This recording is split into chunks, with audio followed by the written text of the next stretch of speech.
All right, we got one last comic coming up on the way for you. This guy is also a Montana comedy competition winner. He goes back to 2013. He's not that old. He's not that old, okay? All right, please give it for my favorite German comic, Mr. Pete Oldenburg.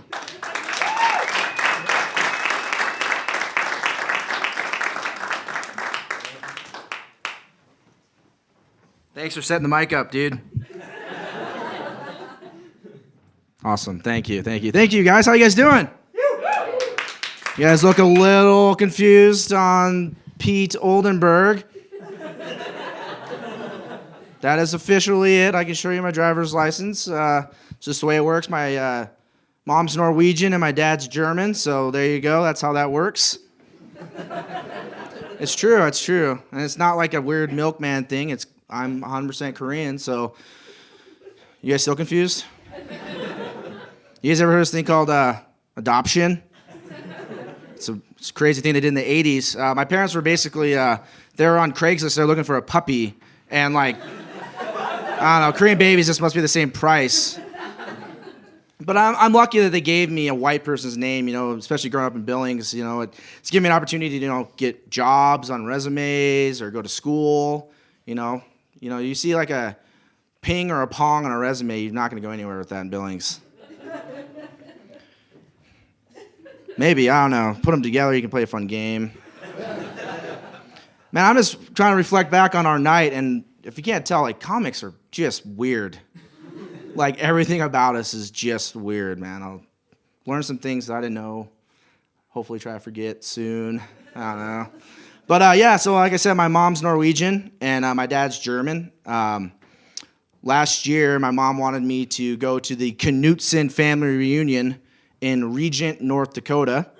I don't know if you've ever been there or not. If you have, nice. My mom grew up there. Well, I'm glad you escaped. It's very helpful.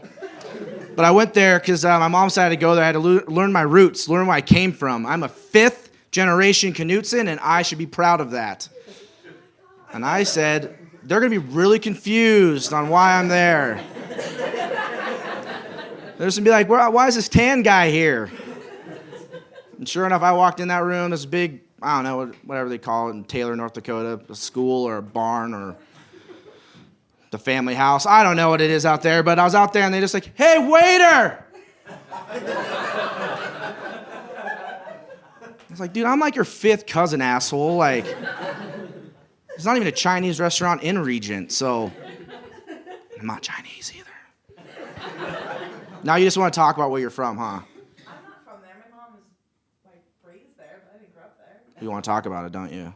What's your mom's name? I might know. Knutson. No, the first name. Oh, you don't know her. She's in this room. She's white. You'll never find her. My mom actually grew up in Taylor and then Fargo. But anyways, so yeah, my dad's German, and I have a real sister. She wasn't bought or paid for or anything. They had her. They wanted that one. So, but anyways, my dad served in the army over in Korea, and I'm assuming that's why they adopted from Korea. Is my dad must have done something, and he just felt the need to pay it back. What's the ratio these days? I don't know. 10 to 1, 1 for 1, I don't know. But anyways, I remember growing up watching MASH. You guys remember that show, MASH? I used to watch that show, and I always wanted to be like Hawkeye or Honeycutt. They always do the fun things, they're always sneaking in booze and trying to look in on the nurses and stuff. And every time, before they get a chance to peek through that curtain, you get to see what they're looking at. Boom, somebody gets shot. Always. Every time. I was like, damn, I want to know what's going on in the curtain because I'm young and I want to know things. It's like, why are these Asian assholes always murdering these white people? My dad's like, them or you? And it's not like we didn't have mirrors in the house, I knew I didn't look like them, but I didn't really realize that I was swearing at myself, Could have been my dad, I don't know. I'm the good type of Korean. I don't know why you guys struggle with that, and you guys, meaning white people, struggle with the fact, oh, you from North or South Korea? Well, you know how America loves to bring in communists, so obviously I'm from North Korea. FedEx, man. If it fits, it ships,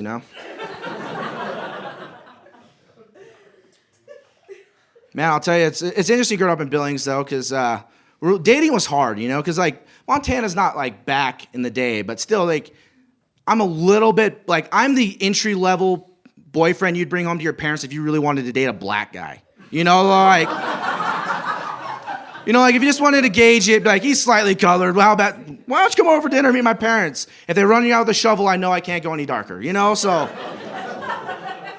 But it was hard growing up, like, trying to get girlfriends and stuff, because it's a big commitment being a guy than a girl. Because girls, you guys get all the benefit mostly, You take you out to dinner, you get whatever, the date, the movie, the free gas now these days, But for us guys, there's no guarantee. There's no, like, I can go to a used furniture store or appliance store and buy, like, a washer and dryer, right? And if that, within, like, 90 days, starts leaking out of, like, weird holes and shit, I could bring that back, and I get my money back, or a newer, younger model, usually. But with dating, there's no guarantee. That's just money wasted. They start leaking out of weird holes and shit, you got other problems. Maybe they had a colonoscopy, I don't know. That'd be interesting. I don't know no, it's not interesting. And yeah, girls don't poop or fart, Cody. It's a myth. That's why I keep it. Have you guys ever tried to get on, like, any of these online dating websites? They make it so easy now. You got these apps and all that shit. I was like, I'll try it. My life's almost over. I was 23 at the time. I'm like, my life's almost over. I should start settling down.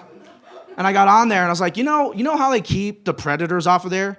Those Match.com and shit like that, that's like a 3.5 hour long application process.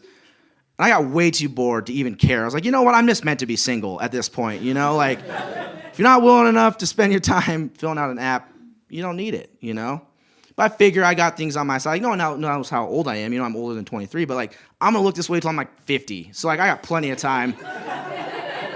Plenty of time. But my mom gets on me a little bit. She's like, when are you going to settle down? When are you going to have a kid? When are you going to have a family? I'm like, I don't know, as soon as I make a mistake.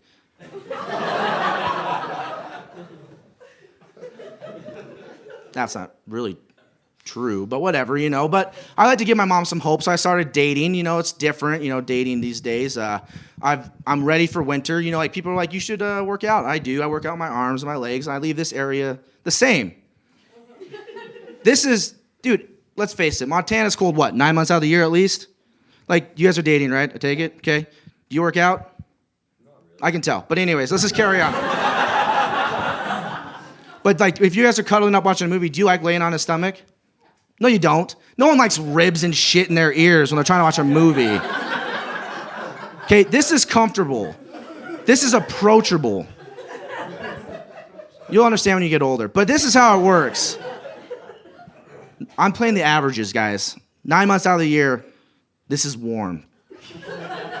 I'll take the risk for 3 months out of the year not to look good floating down the Madison with my shirt off, But I've decided that I gotta try to date somebody, make my mom happy. So I've decided to change some things and eat a little healthier and do things. So I finally landed this girl, and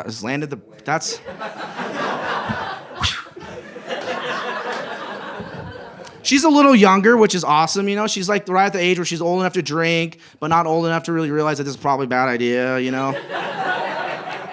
She has that false hope, like, yeah. She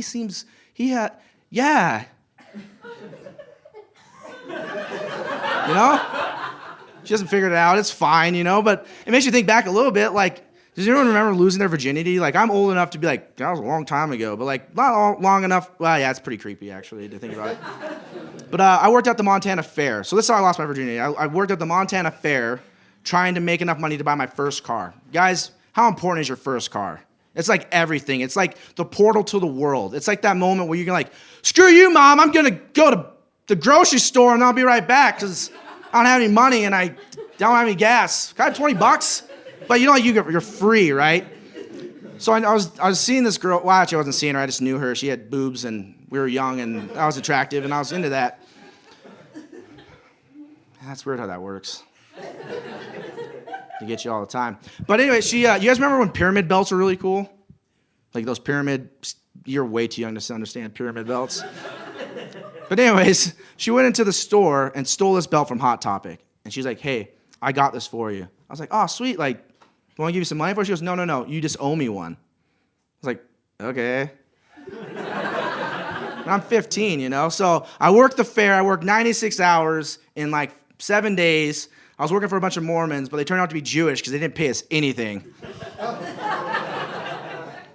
It's fine, I'm colored. Anyways, so I get my car, I get it running and all that stuff. It's a 1975 Saab. I still own it. 4 doors, pumpkin orange, doesn't run, but I have it. I can't get rid of it. It's the biggest waste of space. I don't even know how it leaks oil still. I mean, it hasn't ran like a decade, but it still leaks, whatever. But I was thinking, I was like, why don't you get rid of it? I'm like, I can't. I can't tell my parents this, but it's where I lost my virginity. Like, I don't know if you guys ever driven in a Saab, but they don't have like those nice handles that tilt the seats back, right? So we went up to the rims in Billings, and we're trying to get comfortable. And I turn the car off. I have the radio on. It's overlooking Billings. It's beautiful. And we're just sitting there, and I'm nervous. She goes, hey, you remember how I stole you that belt? I'm like, yeah. She goes, do you want to make up for them? I'm like, sure. What do you want? She goes, take off your pants. I'm like, yes. So I'm like, let's do this. So I start, like I said, they have these dials. So I just start twisting the dial.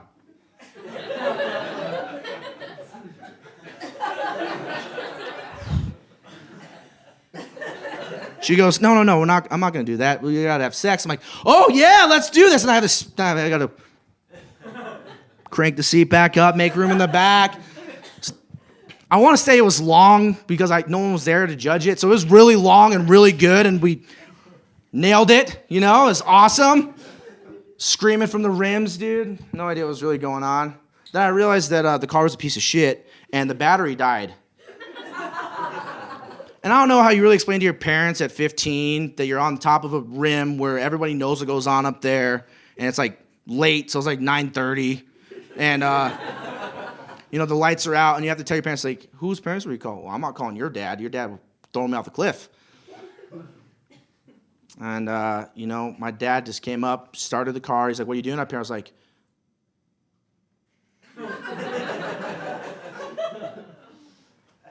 I'll just be grounded. Wow, now it's interesting. Like I said, I grew up in Billings, but I finally got a chance this year to go back to Korea, which is pretty awesome. That's where I'm from. It's the first time I've been there since I was bought and paid for and shipped over. So it was like my return home finally. I was so excited to go. And I was like, what's really weird was I was just wondering at what point would I become the majority of an airplane? Like, you guys don't understand that, but every time I go through the airport, I'm not a terrorist, but they don't know how to classify people in Billings. So it's like, yeah, go ahead. We got to search you. I'm like, the scan thing worked. Yeah, we still got to check. I'm like, what the I can't grow a beard, dude. Like, I'm not Al-Qaeda. Indians can't afford to fly, so let me through, man. But I was excited. I finally got on my mostly Asian flight, which is in San Francisco, which I don't think really counts anymore. But I was getting ready to go over the big lake of the ocean, and they're like, hey, are you worried about leg space? Are you going to try to upgrade your seat? And I'm like, I'm good. I mean, if I'm a grown-ass man, and I'm 5'7", which is the average height of an American woman, but it's not really... Like, who's building stuff that you can't ever sit, I don't know. But I'll tell you, it was really fun going to Korea. They don't really... The thing about going to Korea that sucks is that they know you're Korean, and they are so disappointed in you when you can't speak the language. And I'm over there with this little 4'11" ginger girl, just the definition of ginger, and they're like, hey, Asian rice. And I'm just like, I don't know what you're saying. Talk to this Asian girl, and we were walking around there, and I'm seeing all these sites, and everything's just flooding back. You're like, this is where I belong. Yeah, this is awesome. Then you realize, like, there's a lot of fucking people here. And I don't like it. I'm, like, looking for the white people, and I can't find them anywhere, and I'm starting to sweat. It's like, it's supposed to be like it's like to be in the ghetto, and just sweating. I'm like, oh, there's no comfort. I was like looking for white people. Even a black guy would have been nice. There's like, the odds of finding a black guy in Korea it just doesn't happen at all. I don't know how we should look into that. Man, this is gonna be, I'm probably gonna get murdered. Well, there's no black people here anyways. That was good. But I'll end you with this because I know I'm running a little long. But when I was over there, I saw this statue over there, and it's a bunch of kids tackling each other. And at one point, it looks like one of the kids' pants is down below his waist, and there's another kid like this. And I'm just like, what is this? So I asked my little ginger friend what it is. She goes, oh, it's this game called Dongchim. I was like, what is this? She goes, oh, well, it's kind of like tag, but with a twist. I'm like, what? She's like, well, it's kind of like a prank they do. What they do is they try to tackle somebody, and then the object of the goal, or the object of the game, is to get your finger up the other person's butt. I'm like, what? Like, oh, it's cool. They only play it from like about 3 years old to 12. I'm like, oh, well, that's good. At 12, they realize that's not good. And I just kept thinking, I was like, man, that must suck. Like, can you imagine being the fat kid at tag in America? Like, imagine being the fat kid over there every time, just like, bah, yeah, gotcha. And like, how do you know if you really win? Like, yeah, you're it. I don't know. Thank you guys so much. I appreciate it.